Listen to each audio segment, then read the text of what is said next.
Masa orang kasih pen tu, tengok apa ni. Statement. Kita pergi kan? Memang tak boleh sebab dah ukur.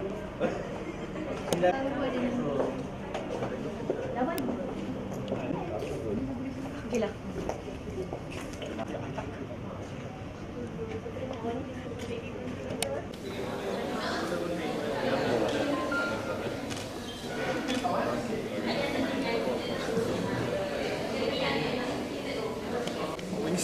Sampai kau. Okey.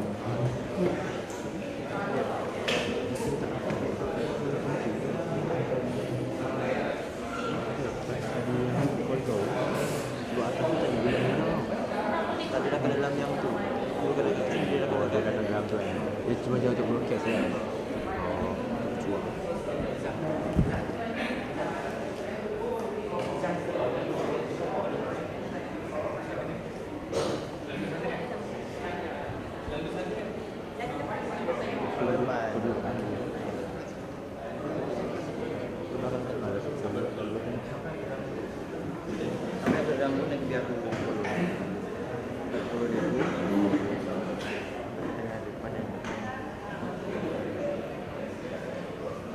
Ini rakam ni.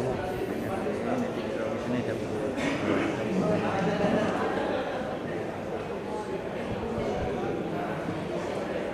Siapa?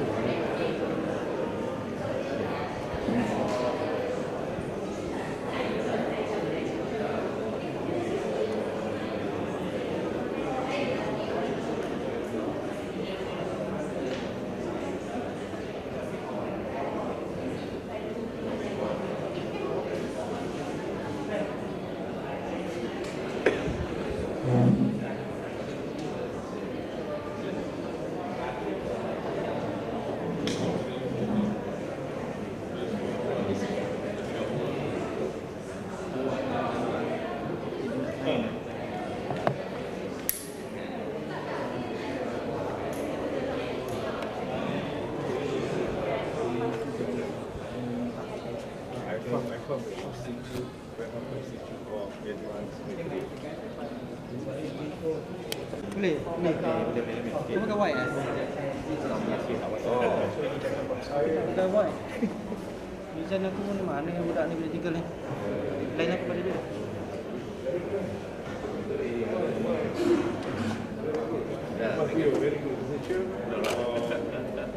Network or test. Number one.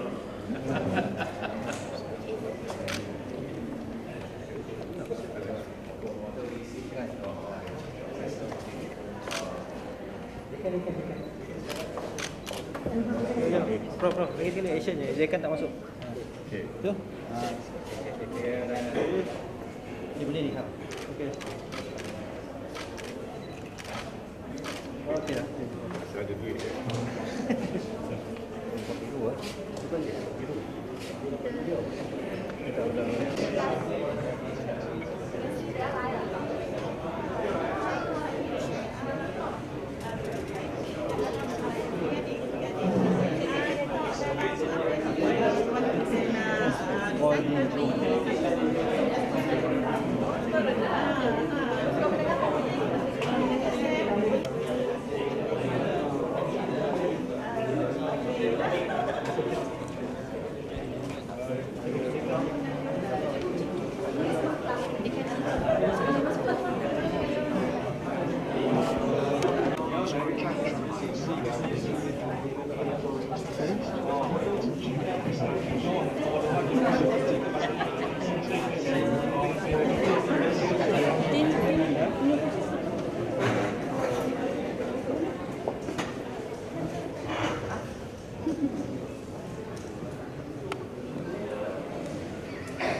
Assalamualaikum warahmatullahi wabarakatuh, and a very good afternoon.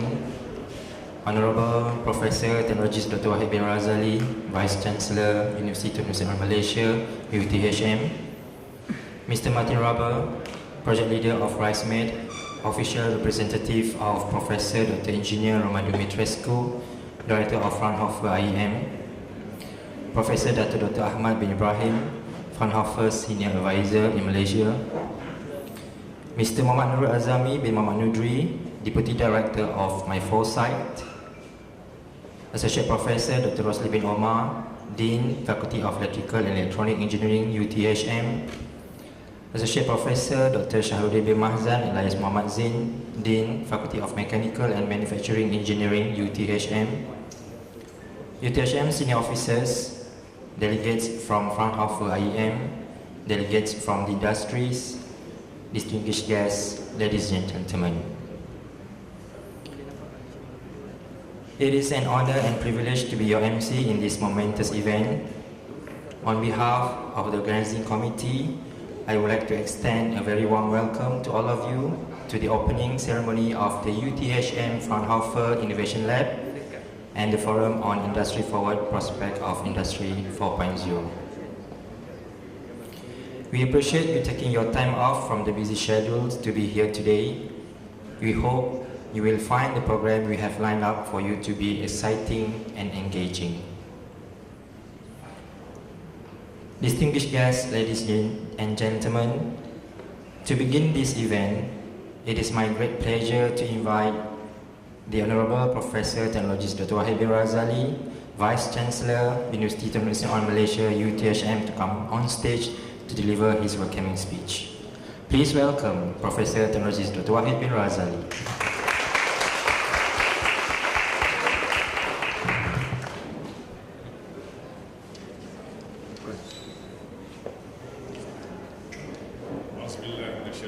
Bismillahirrahmanirrahim. Assalamualaikum warahmatullahi wabarakatuh. And very good afternoon to everyone who is present here. I'm proud to have here Mr. Martin Rubber. R-A-B-E means rubber. You get rubber or rubber. So he's a research associate, a project leader for RISE-MED, or an official representative of Professor Dr. Engineer Roman Dumitrescu, Director of Franhoufer IAM.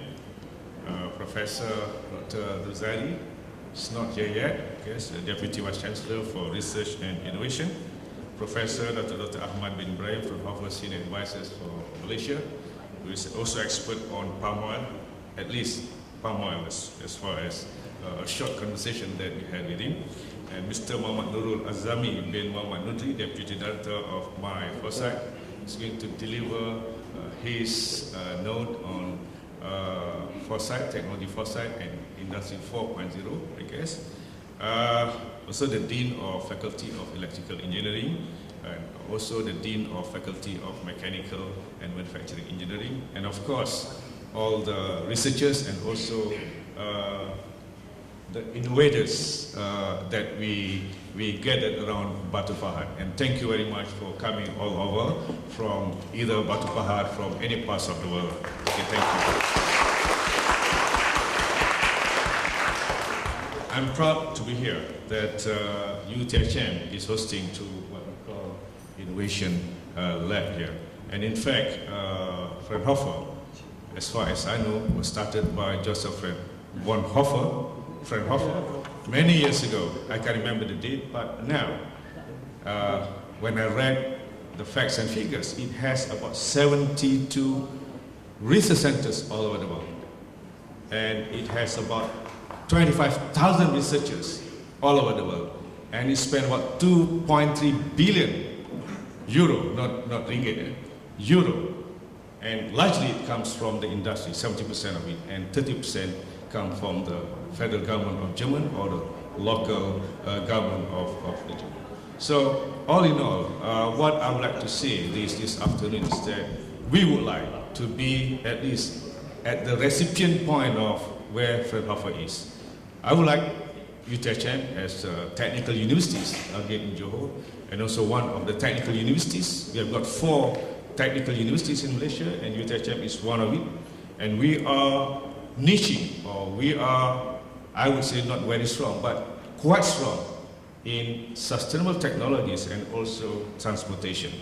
So you see that we produce pilots, we produce professional maintenance and for aircraft, and we are trying also to be part of the railway industries for Malaysia. So that's our niche, and we hope that my dearest innovators here from industries or from venture capitalists, we hope that between us, we would be the bridge between the local industries and also Franhoufer, which in this particular research institute of IAME. I guess I asked my staff, and doesn't know how to speak in German of IAME. I know it's mechatronic, but it must be something in electric and mechanical. So all in all, what I would say is that this is about mechatronics. So that's basically what it is. And therefore, I'd like to thank also our friend from mine, who I guess is the foresighting what would be the best for Malaysia. And we would like, as Institute of Higher Learning and UTHM for that matter, just following suit with what is required by the country.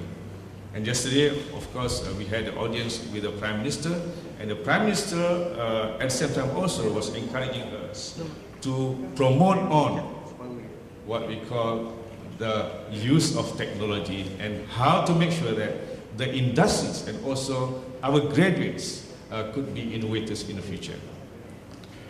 That's why that today that we had a session reflection as a Vice Chancellor to all my staff here, that I put up a simple, quotation that is question, question, question. You must be able to question people so that you can produce innovation. So this is what we have today, and I hope that in particular with the local industries here, we hope very much that you can come over. I would assume that this is your place. I wouldn't like to say that this is UTHM or this is Franhoufer, but this is your place. You can come anytime to this place. Please bring in as much ideas if you have, but even if you don't have, it's all right, you can come in. We would like to welcome, even if you have, not much of an idea, but you have lots of money. Because there are people here who can do a lot of things, do wonders with a little bit of money from the venture capitalists or from the industries here. I also believe that there will always be some sort of disconnect between the industries and also what we call researchers.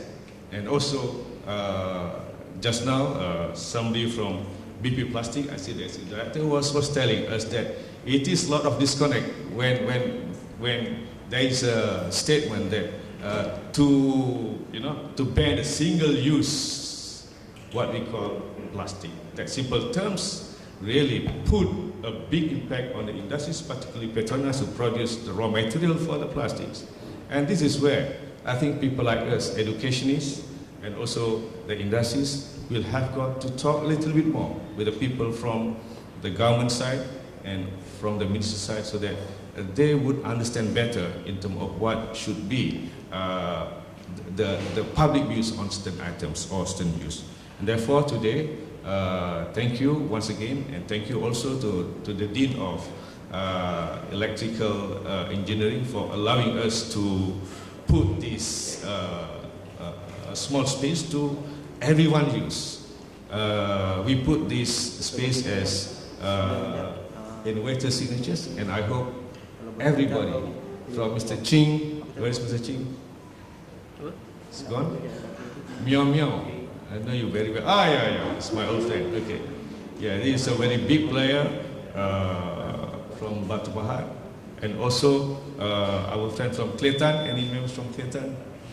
Ah, yeah, sorry. You are the new executive director now. Yeah, so thank you very much for coming. Kelantan is a global institute, and in fact, we would like always to be partners with every one of the big players in Batu Pahat, and also BP Plastic is also.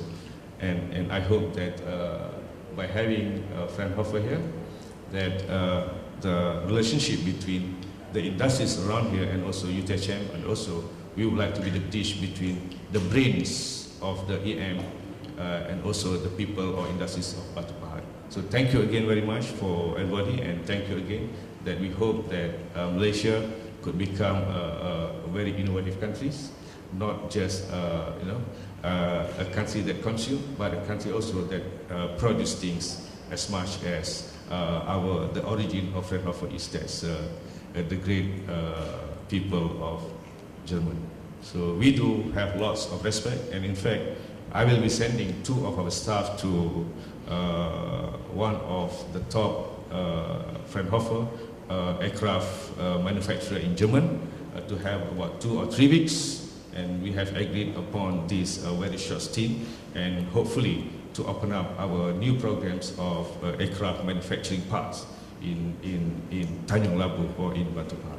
So with that, thank you very much, Franhoufer. I know that you were born before Joseph Bonhoeffer was even starting this institute. However, I think you are bringing the culture of great researchers from Germany. So please support us, please connect with us, and if you connect with us, then you connect with the rest of the people of Batu Pahat. Thank you very much. Assalamualaikum warahmatullahi wabarakatuh. Thank you very much, Professor Technologist Dr. Wahid bin Razali, for the insightful welcoming speech. Distinguished guests, ladies and gentlemen, the next event will be the first keynote speech by the well-respected Mr. Martin Robber.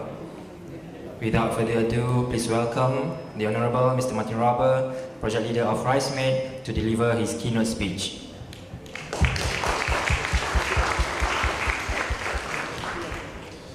So yeah, thank you for your warm welcome, and thank you for your words. There's basically nothing to add what you said. This is exactly our idea, to bring together the industry and the universities to foster the innovation system in Malaysia, and also, of course, to connect with Fraunhofer IAM.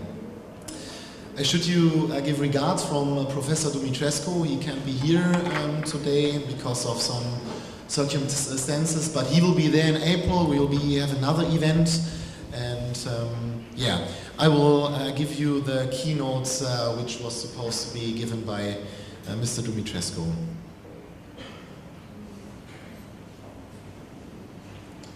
So the title is Industry 4.0, from idea to implementation.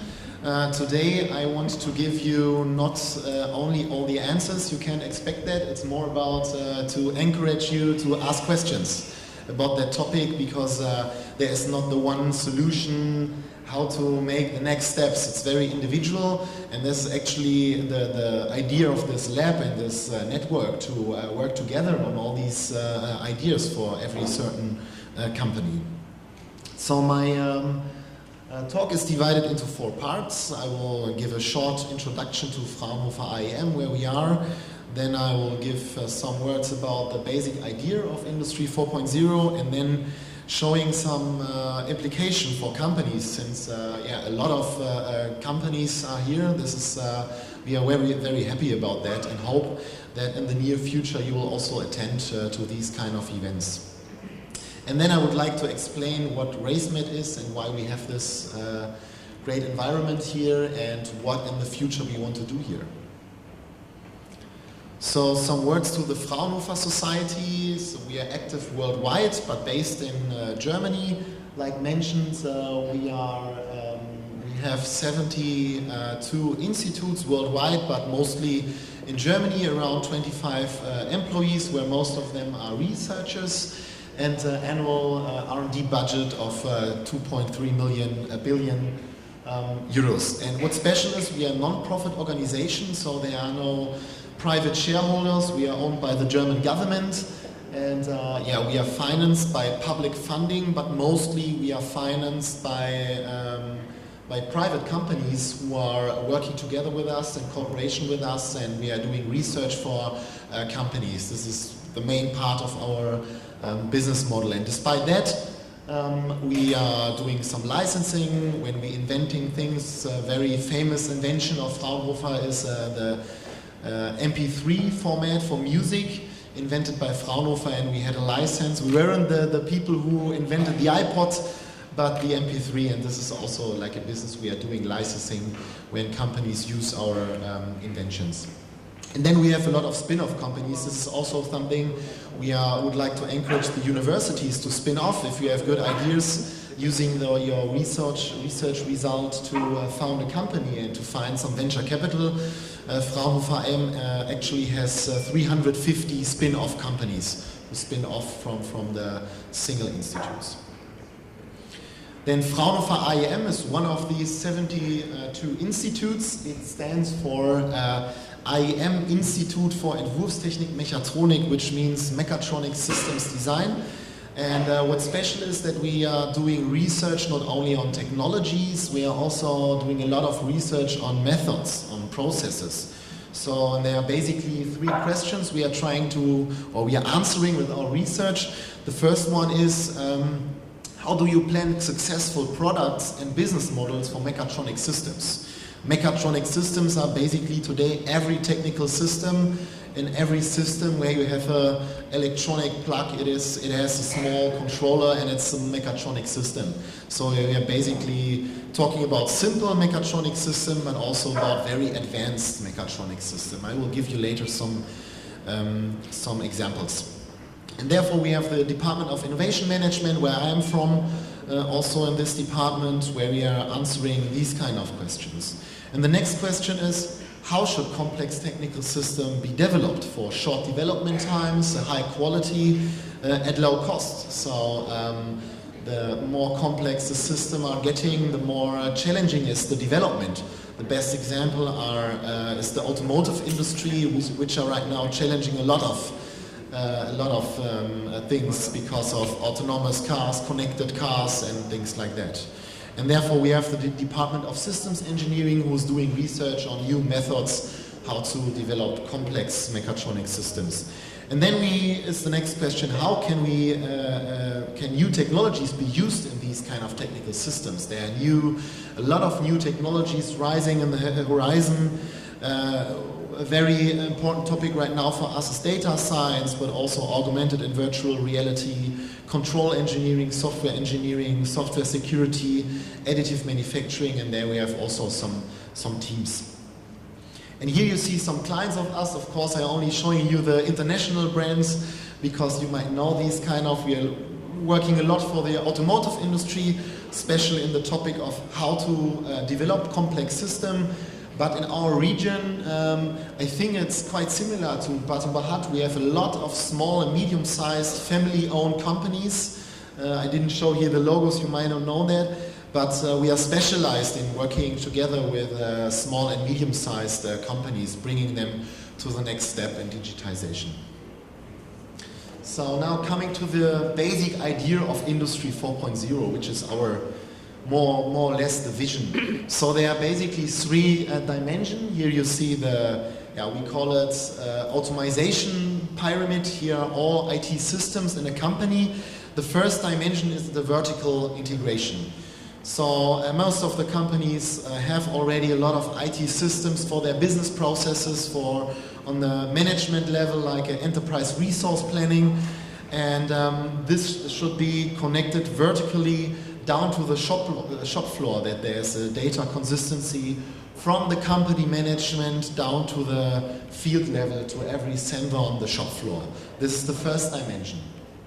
The second dimension is the horizontal integration, which means the integration of all the information flows between suppliers, the company itself, and their customers. So to have a data consistency along the entire value chain for an optimized information and also material flow.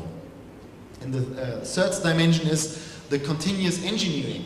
So if you have a product, so especially a mechatronic, a complex product, you need to make sure that your data flow is continuous from the very beginning in the engineering, the conception phase, down to the production, about the whole product life cycle, and also bringing back data from the life cycle to the product development.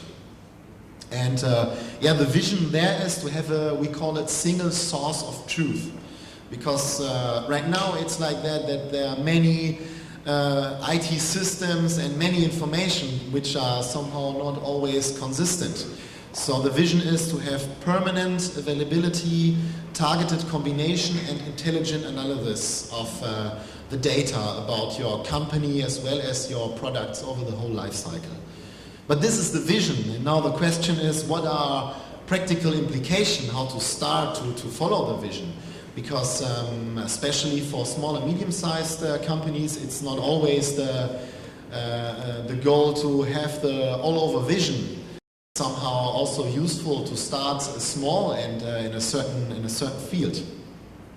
So the implication can be characterized in certain fields. The first one is the market service. So if you are producing a product or offering services, it's about to develop smart digitized products and services. And the other dimension is the value creation. So if your focus is on production, on manufacturing, it's more about then to focus on your factory, to going towards a smart factory, as well as, of course, smart business processes.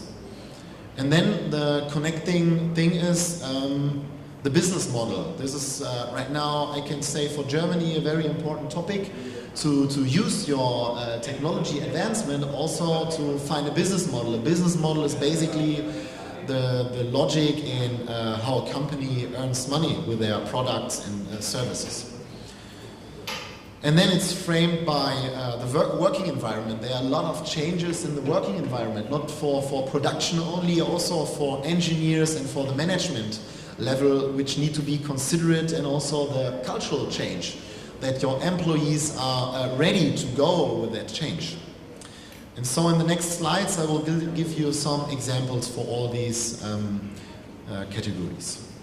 Starting with the markets services, so smart products and smart services.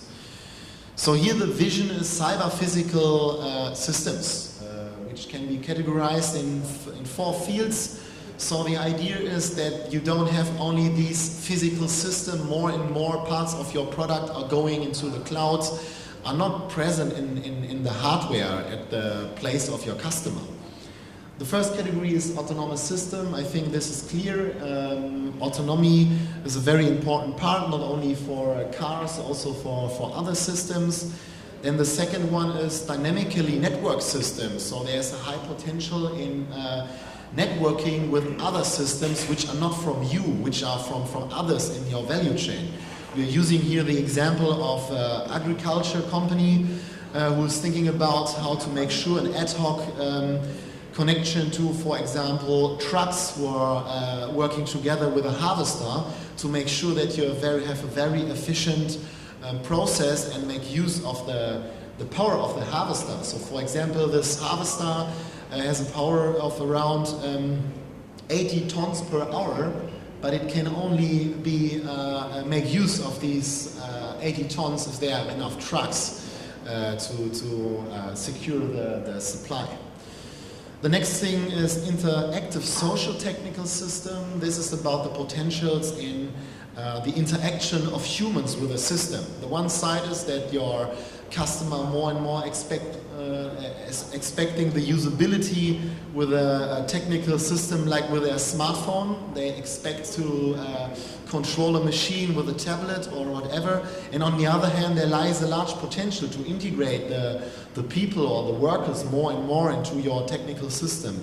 This is meant by interactive social technical system, that you in your product development really include the human, we call it the human factor. And lastly, there's a product service system, which means especially for product-oriented companies that you're going more into services. I will give you later some example what it means to integrate digital services and to extend your business, what you have now. So how to start in the dimension of products? There is a toolkit from the VDMA. This is a German association, and this toolbox categorized the different potentials of Industry 4.0 for products in a toolbox. There's another toolbox also for production. Today I will show you the toolbox for products and services. You see here these six categories, and for all categories you have stages where you can assess your actual maturity, and then you can decide on which stages you want to improve. And now I show you an example where a company improved their product in all these fields. What you can see here is a separator. This is actually a very mechanical system. It separates fluids and solids. It's used in food processing worldwide, and for example also in palm oil to separate the solids from the liquids. And yeah, this company step by step further development the system. Beginning in the first category, integrating sensors. So they realized that their experienced technicians know a lot about the system. They can hear when the system is running, so the basic function of the system, that they are running circles who are then separating the solids with a centrifugal force. And they realize that these experienced technicians know a lot about the system. They can hear when the system is not running smooth and then trying to change the parameters. And the problem is, the challenge, you can't add a sensor directly into the system because these disks are running very fast and it's not possible to have a sensor inside. So they developed a virtual sensor with a noise, and then coming to ideas how the system how the parameters can be changed due to the noise. Then the next step was to collect all these data, and for that they need an internet enabling components and interfaces to connect to the internet. This was the second step. And then they installed a cloud-based data exchange that they can assess these data worldwide, because the headquarters is in Germany, but these machines are standing everywhere, and to collect this data. And then the next step with the sensor data and collecting it within the cloud was to set up an expert system.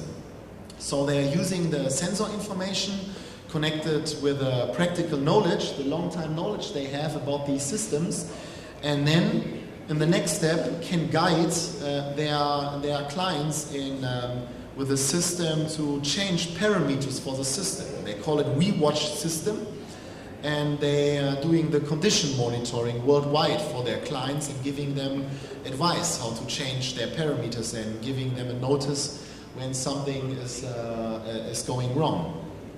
And that then leads also to ideas. This is not implemented right now, to go from selling these machines, the separators, and selling separation performance.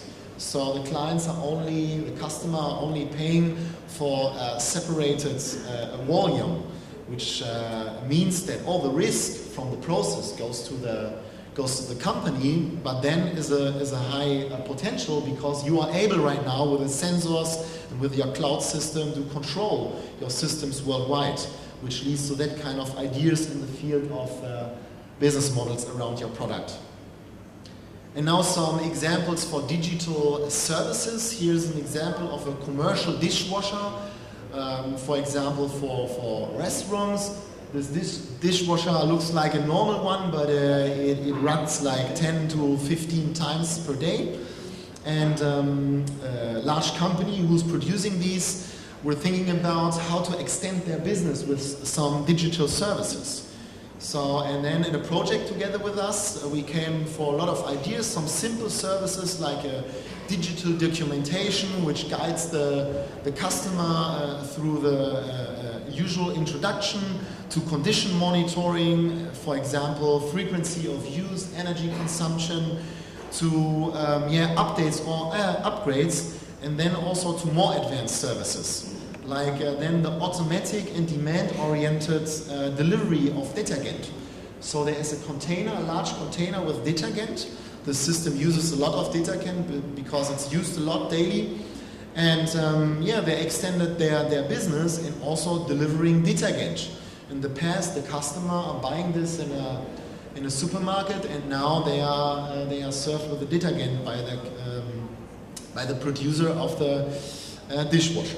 So one example for extending your business with digital services. So coming to the next dimension, the value creation. This is about the production, the smart factory, as well as your business processes, which are around your production.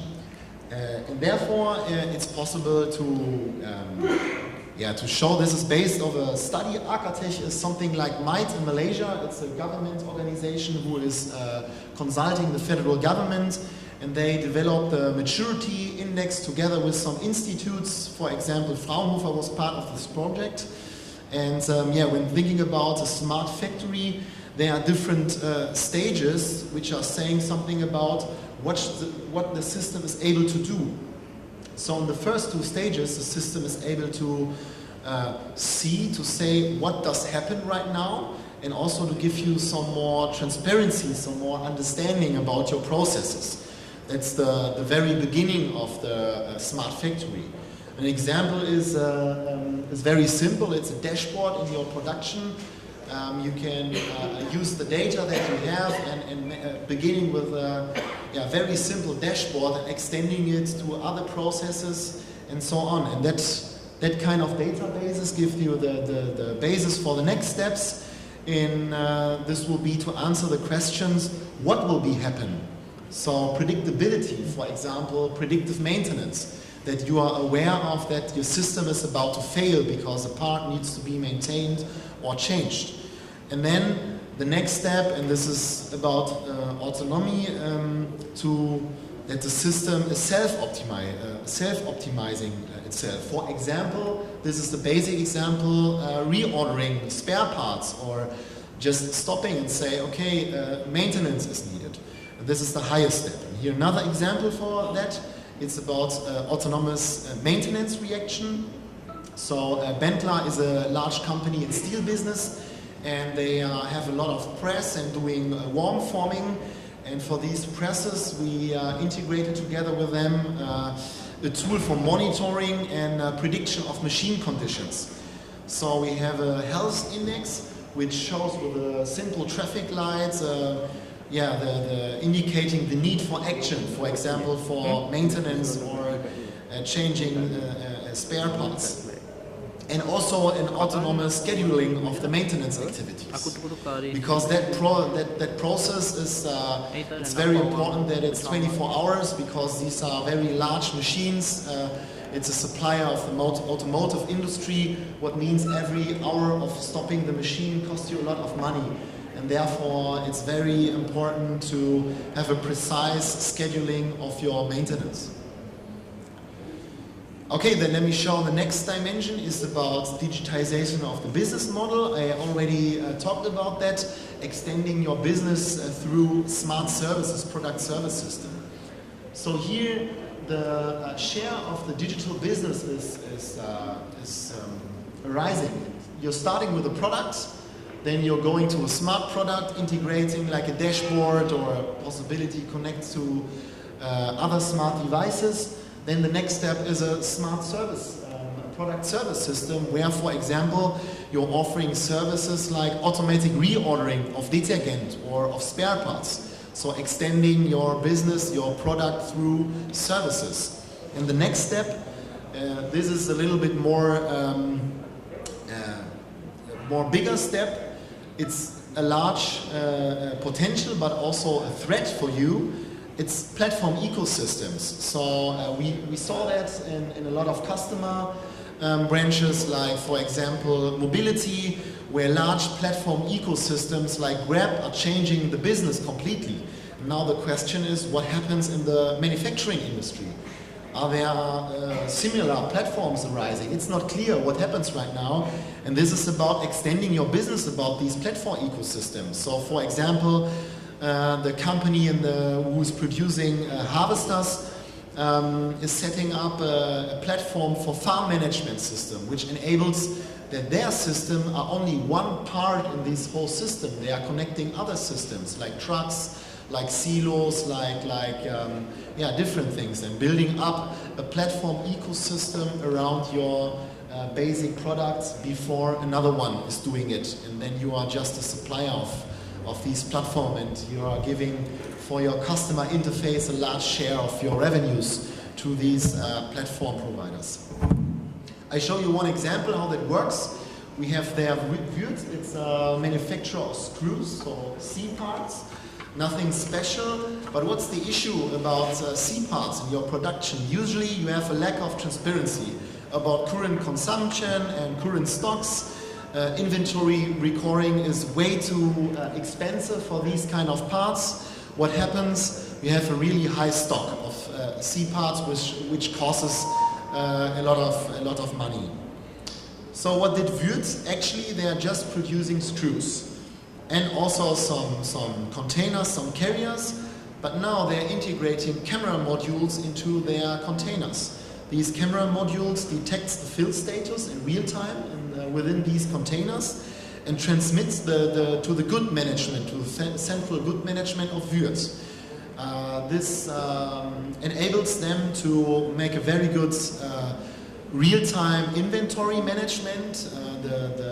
They can offer a service to the customer to show transparent inventory, but also to make an automated ordering happen, which is a large advantage for Würth, because where C-parts are, the procurement of the company is very hard, because you can use the screws of company A or B. But if you have these intelligent containers, you won't change your supplier that fast. So it's a totally new business for Würth, but a large potential right now they are trying to leverage. So, but how to start as a company from the management perspective? If you're thinking about new strategies. So this is our 4-stage approach in leading manufacturing companies. So what I mentioned, we are also doing a lot of research about innovation management and managing manufacturing companies. And these 4-stage approach basically says there's the first stage, it's looking ahead. So try to anticipate the development of your specific market of technology which are affecting your business in order to anticipate opportunities for your business, but also threats, to be prepared to the threats of tomorrow. Then the next step is to develop a certain strategy which fits to that probably future. Of course, you cannot be very sure about the future, but it gives you some sights where you need to prepare. And then the next step is processes. Then you can think about how to design strategy-oriented business processes that, structure follows the strategy. And then at the last part, you can think about technical solutions. And now when thinking about Industry 4.0, we are starting to think about technologies and maybe making the mistake to just integrating new technologies, but not considering the other stages. So Industry 4.0 is nothing more than systems, IT systems, whatever. So the first question you need to answer is, are the business processes supported by the systems you have right now and you want to have tomorrow in your factory or where else for your business processes? Then the next question is, do the processes follow a business strategy? Do you have a strategy where your business should be tomorrow? And then the next question is the business idea based on a vision, a future scenario. So thinking about your future with, for example, scenario techniques. So this is our approach when working together with companies, thinking about the business strategy and fourth-line topics. Okay, and lastly, there is the frame, digitization of the working world and the cultural change I will skip. And the last point is to master digital transformation. Of course, all aspects need to be considered, and of course in a holistic way. Regarding your company, one part is more important than the other one. If you're more in product and service business, your market service is more important. If you're more in manufacturing, you're looking down there for digitizing your production and your other business processes. So now coming to RaceMed. What is RaceMed? You're seeing the logo here everywhere. RaceMed is funded by the German Ministry of Education and Science in order to foster international cooperations. And why Malaysia? So we have a quite long history of over 10 years. So Dr. Loh was a PhD at our institute in Germany and had the same supervisor, Professor Gausemeyer, with our director of the Fraunhofer IAM, Roman Dumitrescu, who was supposed to be here today. And yeah, since over 2 years there was a cooperation, also friendship growing up. We had a lot of previous activities, and then before 2 years there came up the chance that there was a funding to bring the cooperation to the next stage. And what was our idea? Our idea was connected with the objective to develop cluster structures. So in Germany we call it cluster structures when we are trying to make the next step in the digitization, especially in regions where the Fraunhofer IAM is. We are in a region with a lot of small and medium-sized companies. We don't have the Siemens, the BMW, so we need to work together. So we build up cluster structures, and the objective or the idea is to do the same here in Malaysia. So promoting the cooperation between research and industry to go the next step together.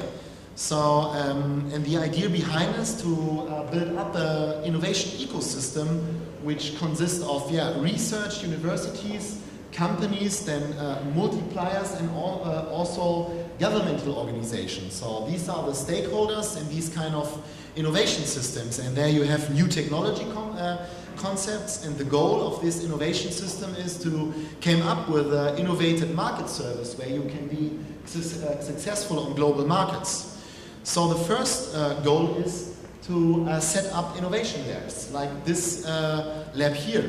So it should give a platform for cooperation. I will explain in detail what it can mean, especially for companies to join these labs on the campuses. The second goal is to set up an innovation network where we want to organize different kind of events, like today, lectures, but like also workshops or experience exchange groups where you can exchange with other companies as well as with universities about certain topics like data analytics or like augmented realities. So we are open there for different topics. And lastly, there is a scientific exchange for new inputs. We are doing a lot of exchange with the universities here. But coming to the innovation lab, like this room here, the objective is cooperation of universities and companies. So what are the benefits for the companies? What is our idea? Why you should be here? The one thing is we will here show a lot of new technologies. They are based on research results from the universities as well as existing demonstrators, and you have the chance to test them and to see if it works for you. So for example, you can test augmented reality, have a look at it, and then decide, is it something which is worth to invest my time and my money? The next thing is work in an innovative environment. Here, for example, we have this ideation white wall.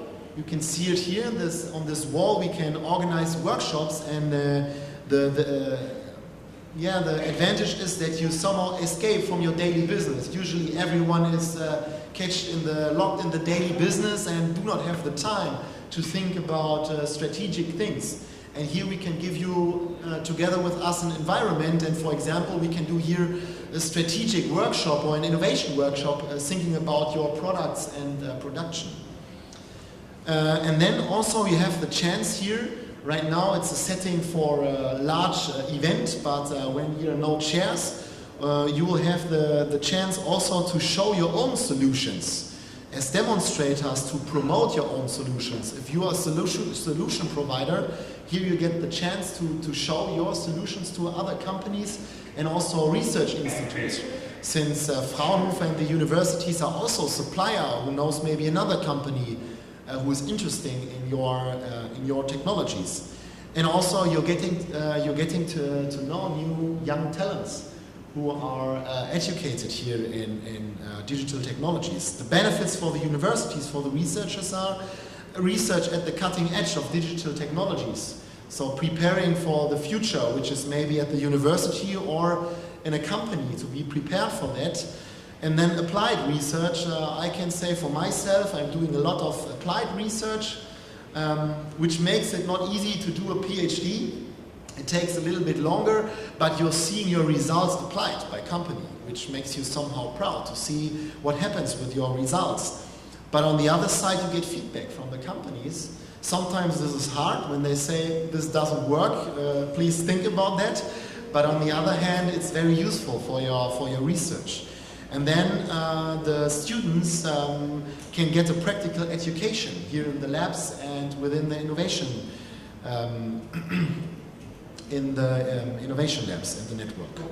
So here's some impression from the past events, what we did. We did some lectures like this. We did some smaller workshops. For example, we have been to the Metal Tech Fair in Kuala Lumpur. We had an event on augmented and virtual reality where participants were from industry as well as university, changing their experience in their technology. So what to expect from that innovation network and why to be part of this network? So you are getting invitation to events which are free of charge from members of the Innovation Network RaceMet. So practical lectures on topics around digitization, Industry 4.0, a workshop in small groups, like I mentioned, for certain technologies, practical trainings. This is all then free of charge for you as a member. Then you can promote your solution within the network by showing it as a demonstrator on events as well as in the labs, or putting your logo at the logo wall. We will here have a logo wall. You see it outside with all the logo of the companies who are supporting that idea in that lab. And then we are offering, it's very successful in Germany, a digitization quick check. What means that the team of Fraunhofer IAME and UTHM will visit your company and discuss with you your individual challenges on the way of Industry 4.0. Like mentioned, for every company it's very individual which part can be interesting and which not. And then what we can offer as a very easy start into that in the cooperation with the university, a student project. We are doing it a lot in Germany. A student project means that a student will get some devices and have the chance to implement that in a pilot, as a pilot solution. For example, we have here these, Dr. Lowe. We have here these, it's called IoT kits. What means it's a sensor and it has an internet connectivity and it's battery powered, and we can place that at your machines in your production and gaining some data. So here are like 10 sensors inside, and for example measuring vibrations and trying to learn from the data and getting an easy start to learn what can you do with your data. It has the large advantage that you can do retrofitting, so you don't have to buy new machines if you just want to gain some data from new machines. That could be an innovation project, a student project, or here we have VR and AR glasses. If you are interested in that kind of technologies, in a student project we can set up, for example, an easy application with your product to test these kind of technologies, whether it's worth for you to invest more time and money in it. Yeah, and of course the Fraunhofer IAME, when the solution is interesting for you, is also together with the partners here in Malaysia to make some implementation project what we are doing in Germany. But the goal at the end within this network is to bring together the local industry and the local universities, and to build up these kind of structures and to foster the innovation system here in the region, but also in whole Malaysia. What I not mentioned, near to Kuala Lumpur in Shah Alam, we will have a second innovation lab at the UTHM University Technology Mara in Shah Alam. We will have a second lab. And probably more labs. So other universities also showed some interest to set up an innovation lab. So what to do to be part of RaceMed? You did the first step. Thank you for coming to this event. And yeah, we invite you to put your business card into the box at the entrance if you're interested. And we ask you to allow us to agree that we will show your logo on the website, because also we want to promote with the websites a little bit more about the project. You can also visit the website to get more information, and of course talk with us about individual cooperation, and also we invite you to challenge us with your question around the topic. Thank you very much.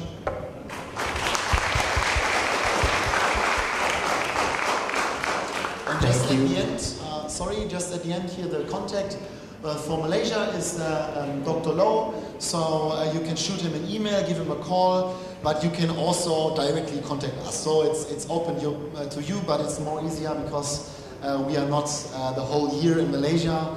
So yeah, the best is contact Dr. Low. Okay, thank you. Thank you very much, Mr. Martin Rubber. It was indeed an engineering and informative speech on the Fraunhofer and Industry 4.0.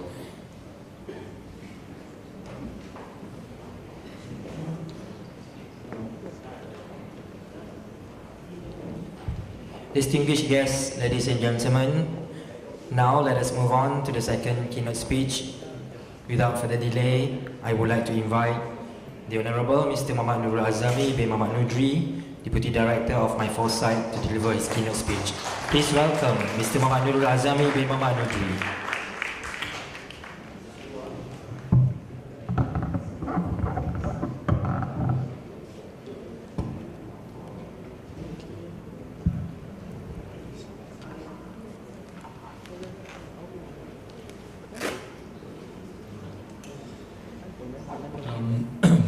Bismillahirrahmanirrahim.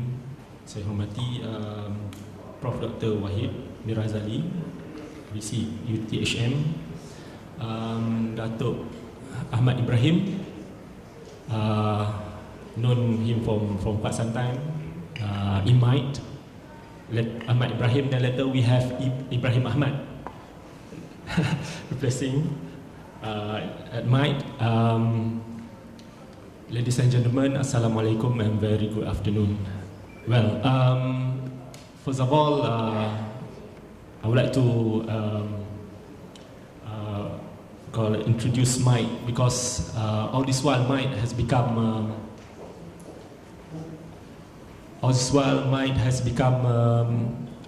kitchen crew behind the government.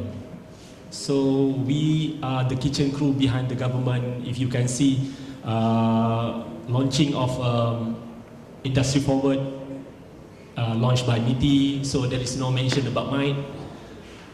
Today we have a launching of anti-corruption plan, national anti-corruption plan. It's also work of Mite. So we are at the back, kitchen crew, cooking some policy for the government to actually make it happen. So today I will actually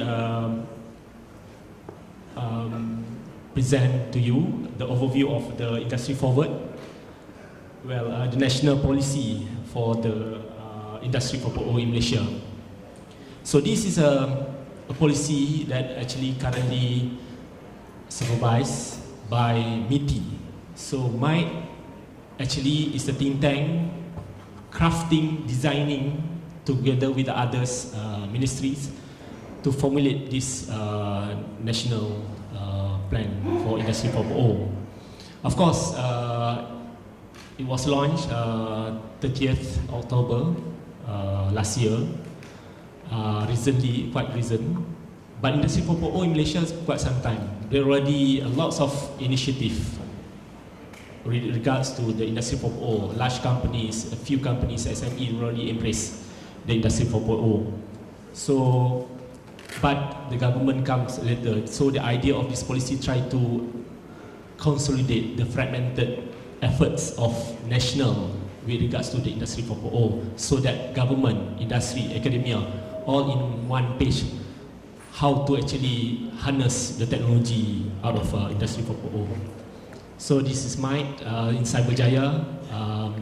We have been, Mike has been since 1993, a think tank for the government. And so whatever activity that you have in Cyberjaya, please come and visit us at Cyberjaya. And recently with the new government, lots of changes in the government machineries, but Tun decided that Mike should stay under him at the Jabatan Perdana Menteri. So today about the Industry Forward, basically I will cover the introduction, where are we in terms of current state, and where do we want to go as far as the Industry 4.0 in Malaysia, how do we get there in terms of action plans, strategy and vision, and moving forward. So as far as dealing with the fourth industrial revolution, we look at fourth industrial revolution as an overarching wave of the technology, which is coined by World Economic Forums.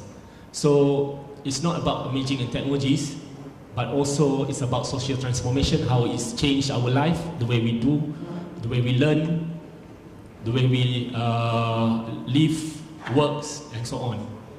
And also it caused a systemic change throughout the entire supply chain, value chains, and what we are having now. And the new mental models will explain just now the business model, the way we understand how technology converge and then create a new application and so on. So it's spin off into various terms, for example like Society 5.0, Japan looking into how it's actually changed the society. Then Reality 2.0 for those who actually watch movie, probably some Ready Players One. And anybody know that? Okay, no, not much. Well, then Quality 4.0, Education 4.0, and Healthcare 4.0. So these are overarching the big pictures of what we're trying to hear. Then we focus on Industry 4.0 application. So during the study, we actually came across lots of definition about Industry 4.0. So we use the OECD, the use of interconnected digital associated technology with, in industrial production that enable transformation in terms of people, process, technology to enhance efficiency, productivity, and so on. It's about CPS, cybernetic, cyber physical systems, and harness converged by enabled by those technologies. We have a big data analytics, artificial intelligence, augmented reality, additive manufacturing, simulation, autonomous robots, and many other technology on the horizon. So these are technologies that actually converge and diverge to actually create something new and changing and disrupt the way we do things. So when we talk about the whole transformation of fourth industrial revolution, looking into the secondary production and manufacturing, then we look into Industry 4.0. Of course, this actually started way back in, I think, 2011 in Germany, when they actually tried to develop their industries using this technology, called the Industries 4.0. And other terms since then, efforts, the similar initiative by other countries, we see that German Industry 4.0, smart manufacturing US, manufacturing innovation industry, Korea, Japan, made in China, Thailand 4.0, which announced in 2016, I think, Taiwan and Singapore under the Smart Nation initiative. So why they are all raced into this technology? Because of opportunity that actually can be reap from the technology. And it set actually a new playing field for every players, because those who actually can harness this technology actually gain certain advantage, cost advantage and so on, productivity, yield and so on. So talking about cost optimization, new opportunities, greater operational efficiency, in fact other example which already explained by the Dr. Martin his presentation. Now with Malaysia embark on this, MITI actually spearhead the initiative under the Industry 4.0, which we call Industry Forward. So Industry Forward, launched by Yang Prime Minister, 30th October 2018, basically to communicate the government commitment to support Malaysia manufacturing industry journey towards Industry 4.0. So people said, where we want to, it is not about destination, it's about journey. German is also in journey towards the achieving what opportunity that can be discovered with the Industry 4.0. So everybody is actually running together. So collaboration is the key. So it's involved a lot of parties to do this, cut across 5 or 6 ministries. So it's a cross-ministerial cooperation. So as far as where are we now in terms of manufacturing, we're looking at manufacturing sector, manufacturers about 49,000 establishment, 97% is SMEs, and we have employment about 2.5 million employed in manufacturing, 70.1% of the whole total workforce of Malaysia. And GDP around 269 billion, 22% of share of GDP, investment, exports, and also labor productivity. So these are just to actually give a baseline pictures of what happening now. And why the reason we embark on this together with MITI, because of perspective, from the global perspective and also from the local perspective. From global perspective, we're looking at the social-driven trends, effect from the demographic. People like millennials and others are more prone towards the technology, how the pictures of future of factories that enable them and attract them to work at the factory. No longer like 3D, dirty, darks and generous. Technology-driven trends, of course the fourth industrial revolution blurring the boundaries between the physical, digital and biological. Economic-driven trends, of course the protectionism, decentralization and industrialization affect manufacturing.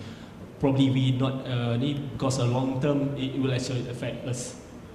Environment-driven trends and so on. And close to our heart, basically we try to see what would be the benefits out of it, driven by first enhance national competitiveness.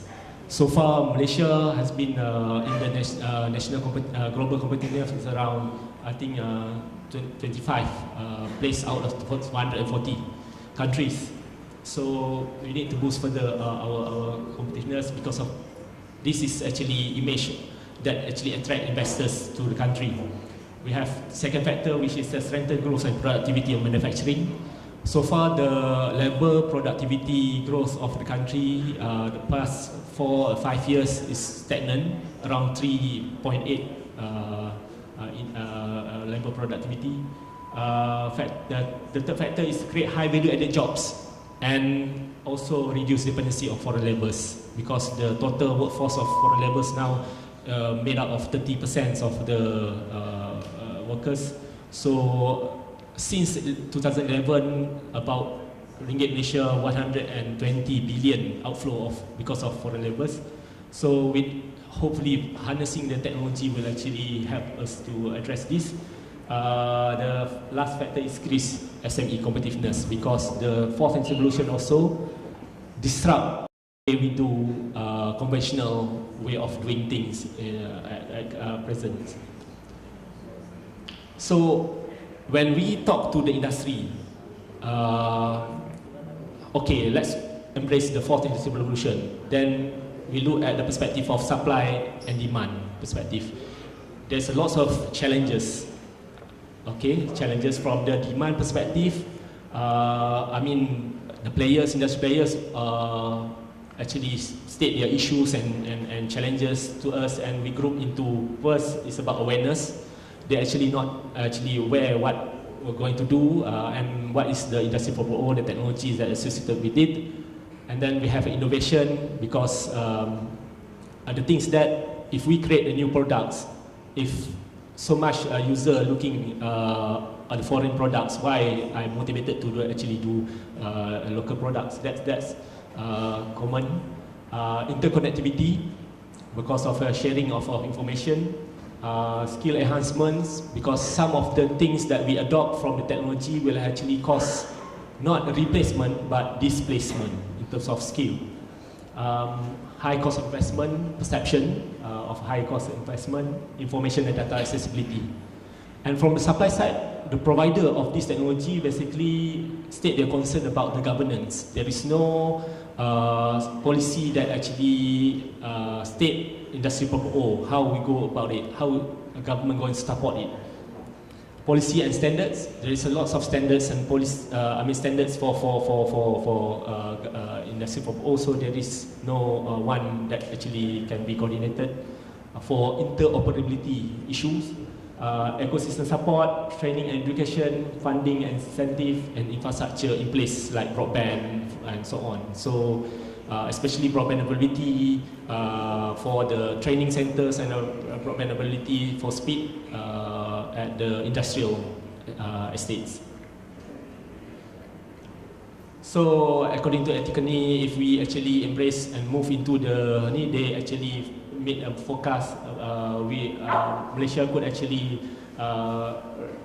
reap opportunity of about 1.1 trillion worth of values. So, I mean, from the productivity contributed from revenue, from investment. So, when we want to go basically from here towards the future, 2025, we target a few key indicators for the manufacturers to actually perform.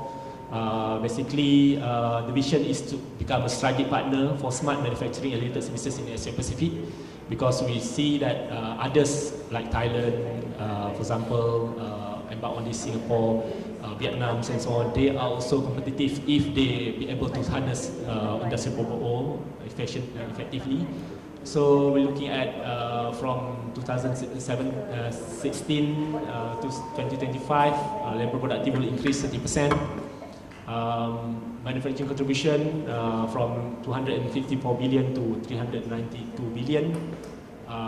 Global Innovation Index 35 to 30, and high skill workers from 18 currently to 35% of high skill workers. So this actually look into how we actually move from the shift factor perspective, people, processes, current process and technology. Okay. How can we get there? This is so-called the framework that currently, I mean, for the policymakers, other ministries recognize how we actually, as far as a national, to move towards the Industry 4.0 development. So, looking at the ACT Act first, probably easy to remember. This act essentially attract, creates, and transform. Basically, represent the impact that we can create out of the policy in place. So this policy first is an enabling strategy enablers. From the government perspective, what the government committed to do to support the industry to move into the Industry 4.0, represented by the first, which is F is funding, financial funding, I is infrastructure, R is regulatory, S is skills, and T is technology and standards. So for you guys to remember easier at first what it actually entails, I will go through one by one. If given time to actually go through each of the strategy and the action plan that outline for industry to actually become a reference. So the first is the funding and outcome-based incentive. Basically, this the custodian is the MOF, Ministry of Finance, MIDA, responsible for MIDA, especially on the incentive. The F1 is provide outcome-based incentive, including tax incentive to encourage investment in and adoption of Industry 4.0 technologies. So the program created around explore on realigning, leveraging incentive package to encourage the adoption of Industry 4.0. B, explore the provision of incentive package to MNC partnering with the local firms, so that some of the MNCs that actually already embrace the Industry 4.0, they want to actually bring and mentoring or bring their suppliers and give the transfer of know-how and so on in Industry 4.0. This is a part of incentive for time being. F2 is introduce dynamic innovative financial products to encourage adoption of Industry 4.0 technologies. So funding basically explore on creating government-led development fund for Industry 4.0, which currently is still ongoing process. Create an enabling ecosystem to encourage financial service providers such as commercial banks to actually acknowledge the project that related to the Industry 4.0. Explore and align new existing alternative financing, including venture capital, crowdfunding, other intermediaries for this. I is the infrastructure, which is enabling ecosystem efficient digital infrastructure. So on the first I1 is actually this is the custodian is the MCMC, Commission and Communication, and also MDEC. Basically, the I1 is strengthen the digital connectivity in between the industry and education training hubs. This basically to facilitate the faster speed of transfer data and so on. So they identify about more than 300 industrial estates that actually can be provide infrastructure for the high speed broadband. Some of the people complain that they can actually download the drawings more faster at home than the factory. So some of this issue brought up to us. B, encourage the deployment of converged network. This is about interconnectivity using the IoT and so on. Then I2 is about enhanced digitalization integration government process, because so much industry works in the digital supply chain, but the back end, which is government, is not ready. So how is you actually integrate part of the whole networks? Okay. So the action is the assess priority government-related process, support accelerated digitalization, and so on. This has been ongoing process juga. I3 is basically involve service provider for Industry 4.0, link them to manufacturing firm. Basically, kita ada not only manufacturing but manufacturing-related services. So those providing products and providing consultancy, professional consultancy, and so on, they need to know, make aware of their assistance to the various players of industry. So R is basically a regulatory framework, industry adoption. So kita ada R1, increase awareness, the needs, the benefits and opportunity for Industry 4.0. This is a campaign conducted by the government, various agencies, SME Corp, others, NPC and so on. They are also, including FMM, other associations are doing this as well.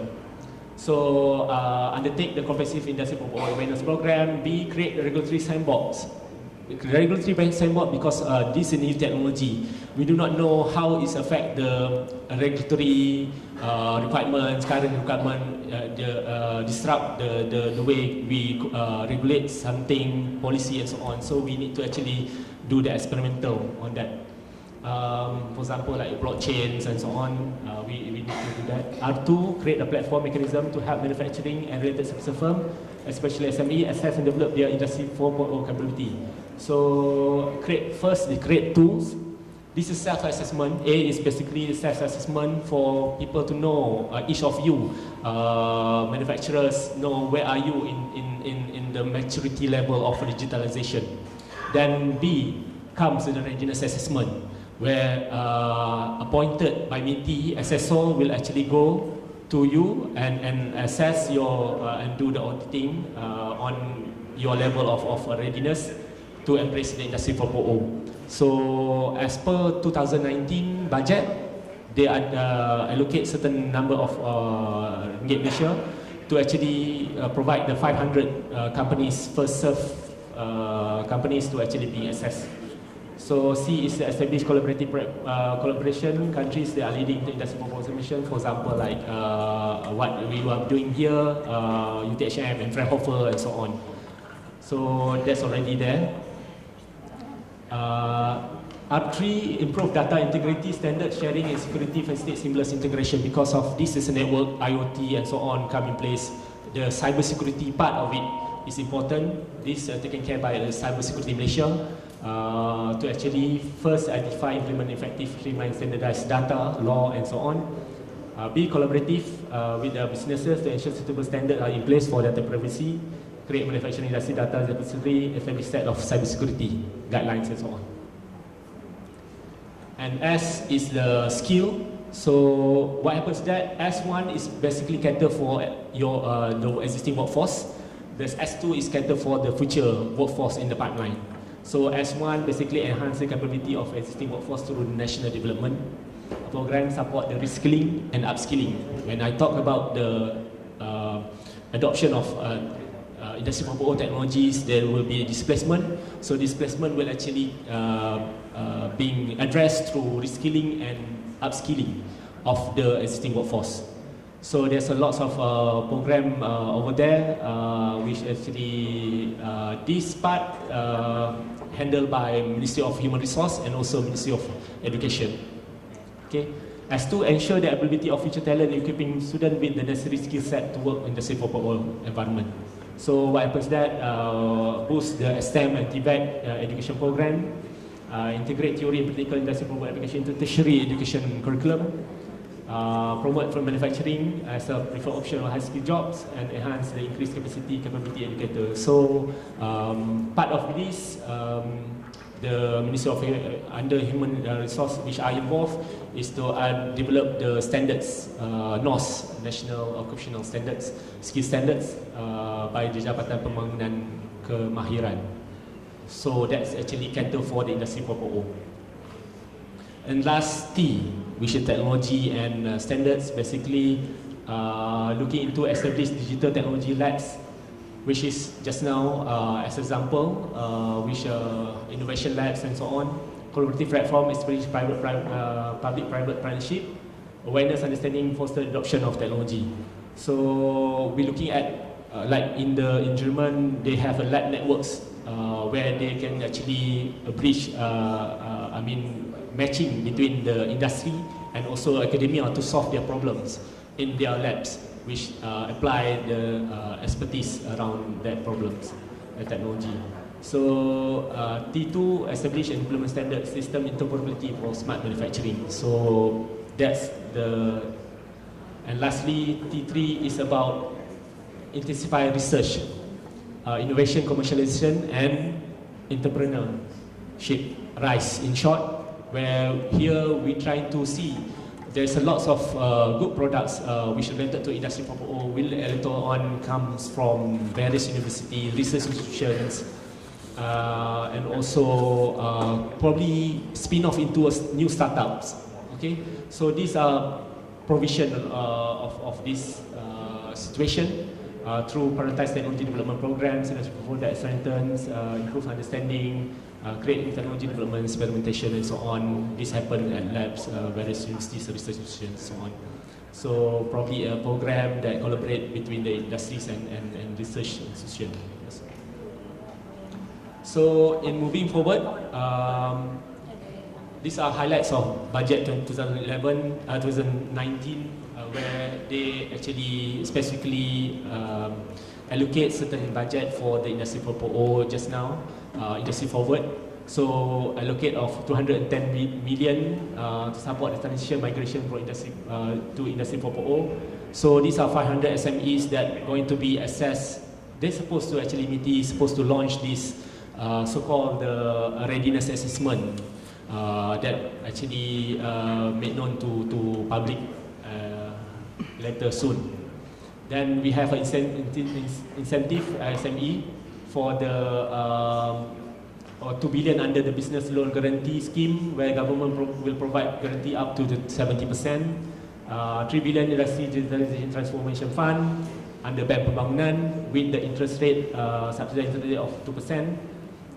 MIDA will continue matching grants high impact fund, which already there, but expand their scope into Industry 4.0. And lastly, upgrade the marketability of local products and skill level Industry 4.0 workforce to provide double tax reduction. These are already in the public domain, highlights of budget 2019.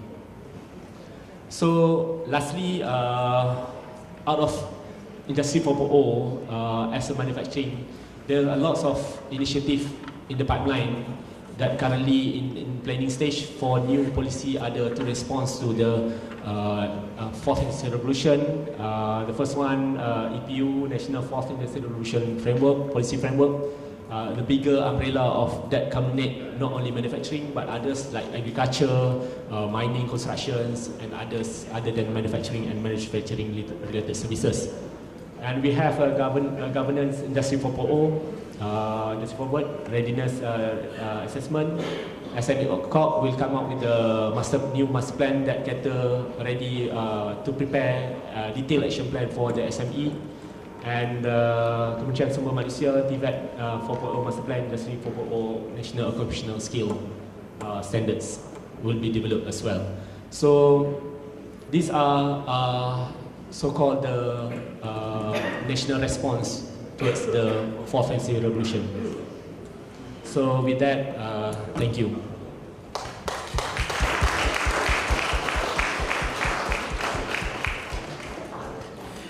Thank you very much, Mr. Muhammad Nurul Azami bin Muhammad Nudri, for the keynote speech. It was an eye-opener to learn about the national policy on Industry 4.0.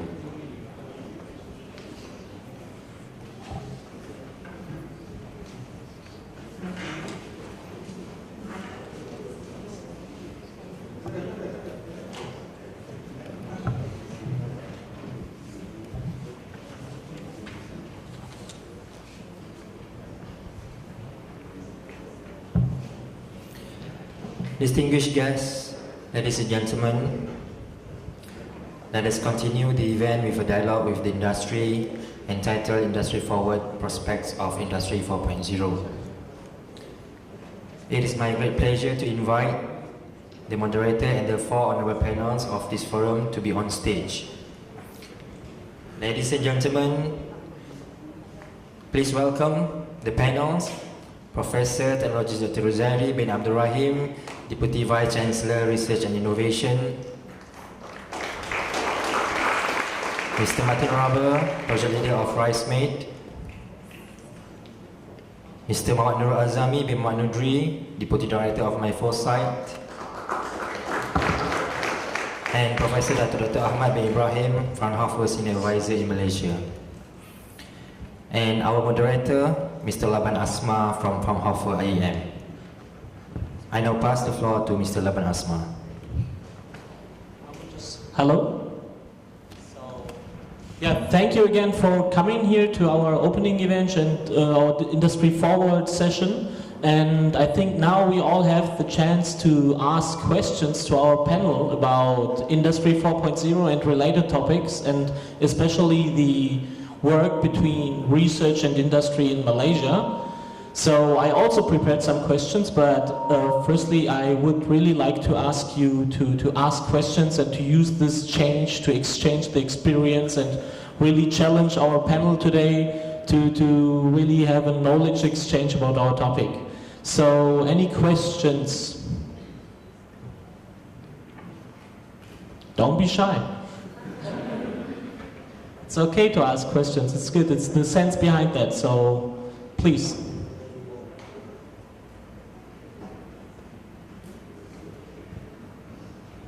Nobody? Okay, I prepared some questions, but after my first questions, I really want you that you also ask some. So, my question to the panel, which use cases of Industry 4.0 have the biggest potential in Malaysia, like predictive maintenance, automation, or the vertical integration? Or is there a big challenge or a big potential, or how would you answer this question? Maybe Martin?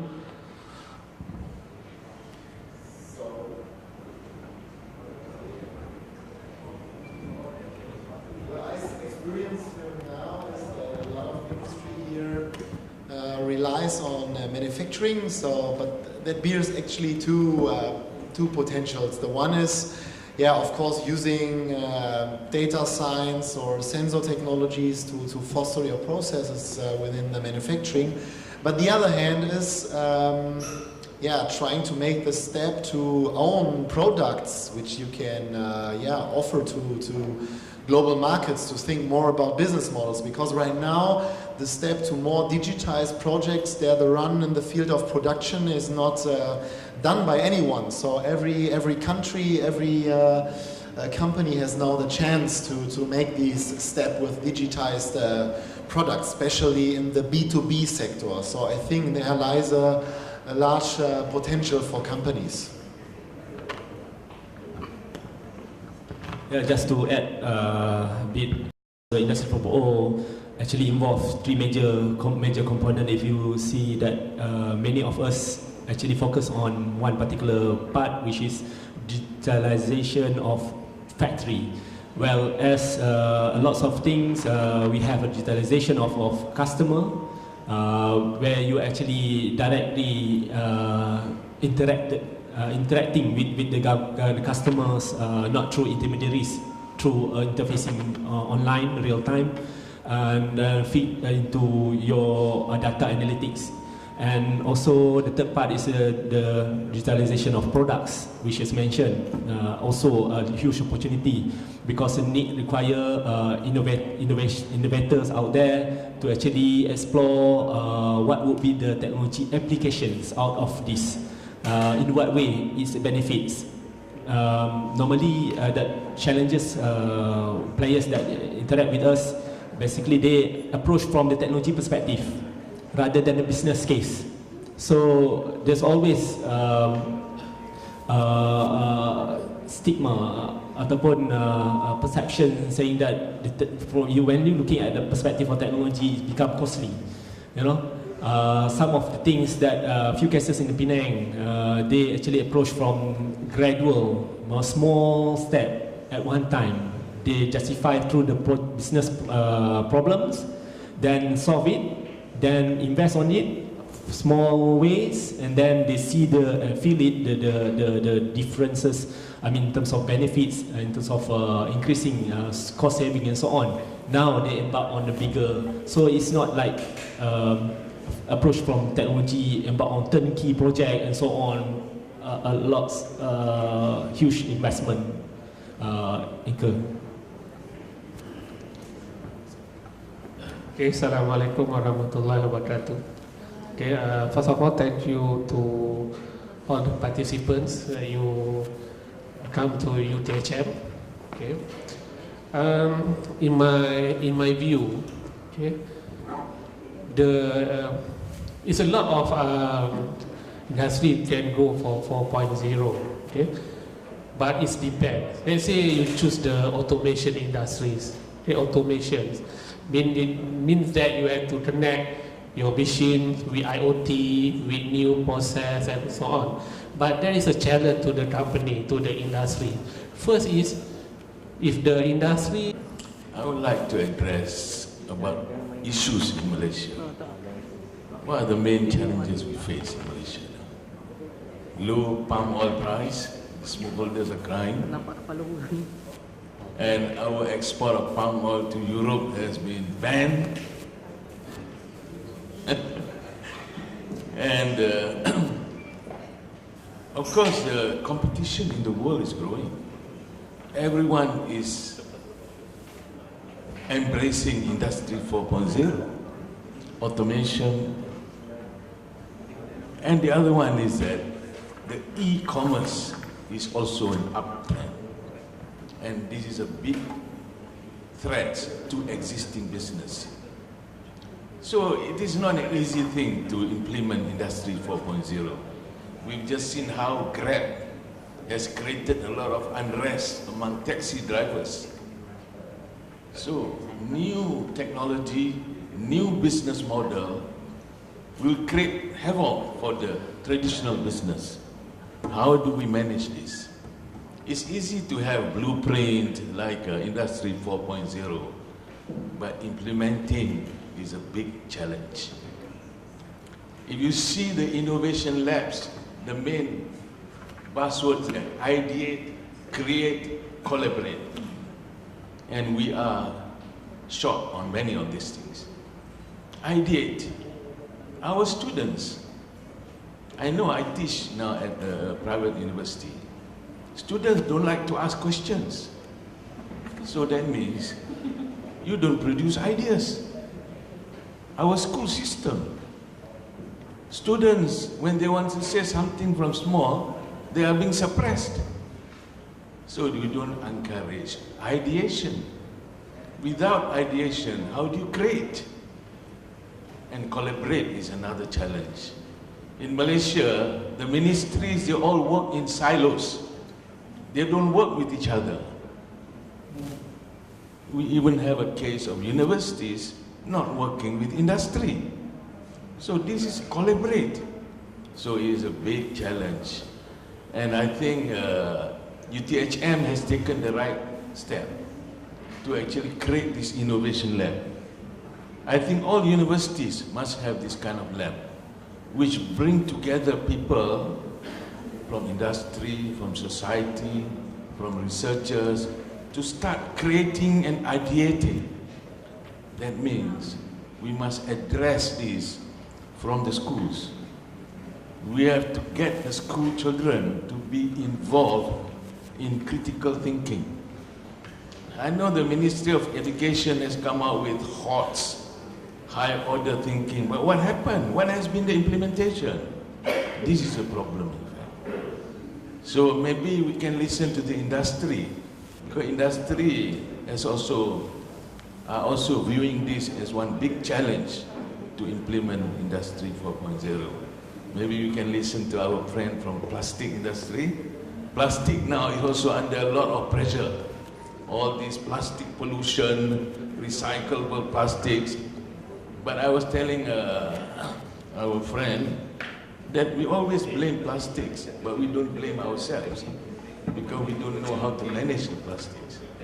So I think all this requires technology, and if we are not addressing all these root problems, then we'll always be talking about innovation, but we'll never be reaching that. Thank you very much. So you mentioned a lot of potentials, but also challenges about this implementation of this cutting-edge technologies into the industry. And you also mentioned that the universities could solve this or could implement these technologies inside the industry. But is there actually a gap between this research and the industry to work together? And if yes, how could it be possible to close this gap within here in Malaysia? It's for me, eh? For everybody. Also for you. If you have also a comment to that, please don't hesitate. We do have some industries who are working together between industry and researchers. I picked just one, the palm oil industry. The Malaysian Palm Oil Board is funded by industry. The industry pay for the research through some kind of cess collection.